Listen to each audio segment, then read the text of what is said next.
Praise the lord. దైవ మర్మములు మే 8. నేను ఈ దండును తరిమిన ఎడల దాన్ని కలుసుకొందునా అని యెహోవా యొద్ద దావీదు విచారణ చేయగా, యెహోవా తరుము, నిశ్చయముగా నీవు వారిని కలుసుకొని తప్పక నీ వారిని అందరినీ దక్కించుకొందువని సెలవిచ్చెను. 1 సమూయేలు 30:8. దావీదును అతని జనులు తిరిగి సిక్లగు చేరినప్పటికీ ఇండ్లన్నీ కాలిపోయిండుట చూచిరి. వారి స్త్రీలు, బిడ్డలు, వారి సొత్తు సమస్తమును అమాలేకీయులు తీసుకొని పోయి ఉండిరి.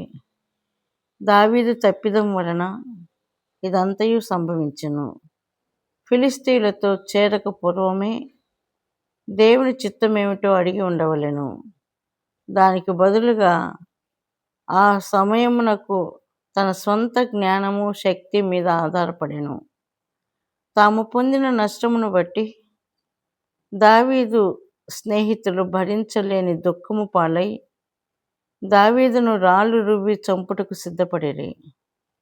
కష్టములు వచ్చినప్పుడు స్నేహితులు సైతము విరోధులు కాగలరు. 1 సమూయేలు 30:6. అట్టి సమయములో దావీదు తన దేవుడైన యెహోవాను బట్టి ధైర్యము తెచ్చుకొనెను.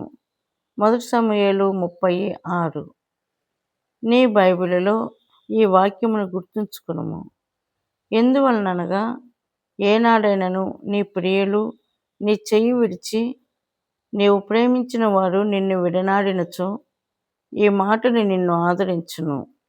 దావీదునకు బుద్ధి వచ్చినప్పుడు, ఓ దేవా, నీ చిత్తమును కనుగొనకుండగానే ఫిలిష్తీయులతో చేరిన ఈ నా తప్పిదమును క్షమించుము అని దేవునికి ప్రార్థించుచున్నాడు. వెంటనే యాజకుడైన అబ్యాతారును పిలిపించి, నా నిమిత్తమై దయచేసి దేవుని చిత్తము కనుగొనుము.